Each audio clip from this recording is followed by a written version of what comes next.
देश की सबसे बड़ी मेडिकल प्रवेश परीक्षा नीट यूजी 2026 अब विवादों के भंवर में फंस चुकी है। 3 मई को हुई परीक्षा के बाद अब परीक्षा रद्द होने की खबर ने लाखों छात्रों और उनके परिवारों को गहरे सदमे में डाल दिया है। सवाल सिर्फ एग्जाम का नहीं है, सवाल उन सपनों का है जिनके लिए बच्चों ने दिन रात एक कर दिए थे। क्या अब छात्रों को फिर से वही संघर्ष दोहराना पड़ेगा? क्या महीनों की मेहनत फिर एक नए तनाव में बदल जाएगी? और सबसे बड़ा सवाल, आखिर इसका जिम्मेदार कौन है? गोरखपुर समेत पूरे देश के लाखों छात्र इस वक्त असमंजस की स्थिति में हैं। किसी ने कोचिंग छोड़ी नहीं थी, किसी ने मोबाइल से दूरी बना ली थी, तो किसी ने त्योहार तक छोड़ दिए थे। बस एक सपना था डॉक्टर बनने का। लेकिन अब परीक्षा रद्द होने की खबर ने छात्रों की मानसिक स्थिति को झकझोर कर रख दिया है। कई छात्र ऐसे हैं जिन्होंने लगातार 2-2 साल तक की तैयारी की थी। परिवारों ने फीस भरी, बच्चों पर भरोसा किया और अब अचानक सब कुछ अधर में लटका दिखाई दे रहा है। इसी बीच गोरखपुर के चर्चित कोचिंग संस्थान मोमेंटम बेतियाहाता के फाउंडर्स ने भी इस पूरे मामले पर अपना बयान जारी किया है। उन्होंने कहा कि इस फैसले का सबसे बड़ा असर उन मेहनती छात्रों पर पड़ा है जिन्होंने पूरी ईमानदारी के साथ परीक्षा की तैयारी की थी। उनका कहना है कि छात्रों के भविष्य से जुड़े मामलों में पारदर्शिता और भरोसा सबसे जरूरी होना चाहिए। नीट का पेपर आज कैंसिल कर दिया गया है। 2-3 दिन पहले न्यूज आई थी कि नीट का पेपर जो है राजस्थान में लीक हुआ है, शायद केरल में भी लीक हुआ है, तो जो कि बहुत ही दुर्भाग्यपूर्ण है। बच्चे 2 साल, 3 साल, 4 साल कड़ी मेहनत करके नीट का एग्ज़ाम दे के आते हैं और उनको कुछ दिन बाद मालूम पड़ता है कि पेपर लीक हो गया। ये बहुत ही डिमोटिवेटिंग है, खासकर उन बच्चों के लिए जो बहुत ही सीरियस होकर बहुत मन लगा के पढ़ाई करते हैं और उनको ये न्यूज़ मिलना बहुत ही दुखदायी होता है। आज ही एक बच्चे ने फ़ोन किया और बोला कि वो बहुत डिमोटिवेटेड था। उसका शायद इस बार उसने चेक किया था तो 690 के आसपास नंबर आ रहे थे। हमारे मोमेंटम का ही स्टूडेंट था, तो उसका कहना था कि सर मेरे इतने अच्छे नंबर आ रहे हैं, अब अगली बार टेस्ट होगा कि पता नहीं कैसा आएगा, क्या आएगा। तो मैंने समझाया उसको कि तुम इस परेशान मत हो, तुम इसको एक अपॉर्चुनिटी की तरह लो। मैं बाकी सारे बच्चों से भी कहना चाहता हूँ कि इसको आप एक सेटबैक की तरह ना लें, इसको एक आप अपॉर्चुनिटी की तरह लें। जो भी आपको 1 महीना 15 दिन और भी टाइम मिलेगा, उस पर आप मन लगा के पढ़ाई करें और इसको फिर से कह रहा हूँ कि इसको एक मौके की तरह लें। जो भी पिछले टेस्ट में जो गलतियाँ हुई, पिछले नीट के एग्जाम में जो भी गलतियाँ हुई, उस गलती को सुधार करते हुए आप दोबारा नीट का एक अच्छे से एग्जाम दें। डेफिनेटली पिछली बार से आपका बेटर ही होगा। और मैं एनटीए को ये कहना चाहता हूँ कि बार बार ये जो रिपीट हो रहा है, पेपर जो लीक हो रहा है, ये बहुत गलत है, बहुत ही ख़राब है। ऐसा कुछ करना चाहिए कि दोबारा इसकी पुनरावृत्ति ना हो। 2024 में भी लीक हुआ था, फिर से इस बार लीक हो गया, तो ये बहुत ही गलत है। मैं एचआरडी से भी कहना चाहता हूँ कुछ स्टेप ले, ऐसी कुछ संस्था बनाए जो भी नीट का एग्जाम कराए वो पेपर लीक ना हो।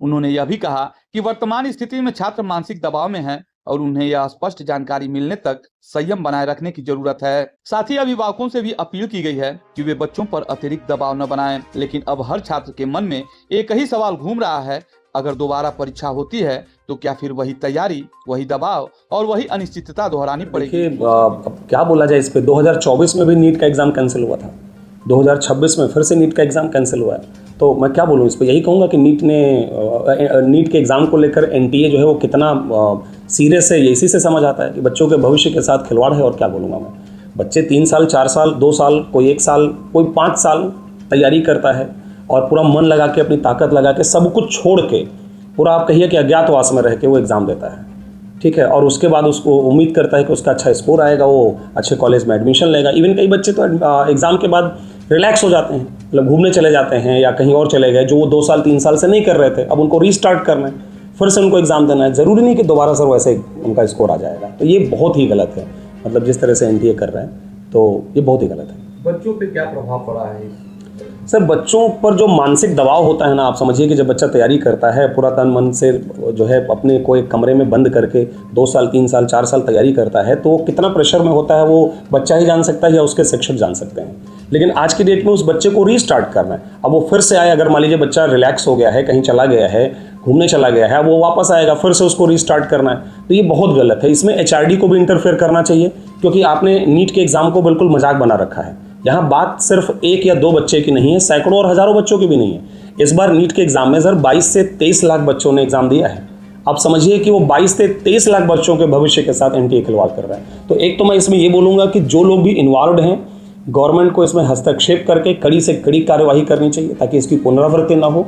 और एचआरडी मिनिस्ट्री को भी कहीं ना कहीं हस्तक्षेप करना चाहिए, क्योंकि यहाँ 1-2 बच्चों के भविष्य का सवाल नहीं है, हमारे भविष्य के ये डॉक्टर हैं।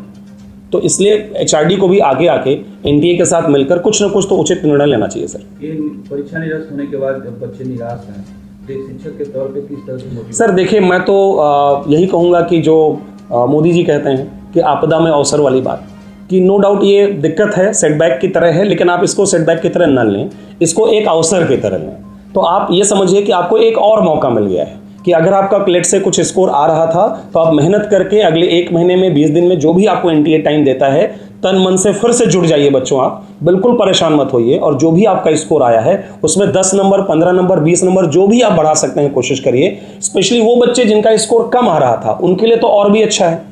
दैट डजेंट मीन कि मैं ये कह रहा हूं कि एग्जाम कैंसिल होना अच्छा है, लेकिन अब कैंसिल तो हो ही चुका है, तो इसका जो भी हम फायदा उठा सकते हैं उठाएं। बिल्कुल परेशान मत होइए, आपने इतना मेहनत करी है, अच्छा ही करेंगे, घबराने की जरूरत नहीं है। सोशल मीडिया पर भी इस फैसले को लेकर जबरदस्त चर्चा हो रही है। कई छात्र अपनी नाराजगी जाहिर कर रहे हैं, तो कई लोग पूरे सिस्टम पर सवाल उठा रहे हैं, क्योंकि यह सिर्फ एक परीक्षा नहीं, लाखों युवाओं के करियर का आधार है। फिलहाल सभी की नजरें अब अगली आधिकारिक घोषणा पर टिकी हुई हैं। छात्र इंतजार कर रहे हैं कि आगे क्या फैसला लिया जाएगा, क्या दोबारा परीक्षा होगी या फिर कोई नया रास्ता निकलेगा। लेकिन इस पूरे घटनाक्रम ने एक बात जरूर साफ कर दी है कि जब देश की सबसे बड़ी परीक्षा पर सवाल उठते हैं तो उसका असर सिर्फ रिजल्ट पर नहीं, पूरी पीढ़ी के भरोसे पर पड़ता है।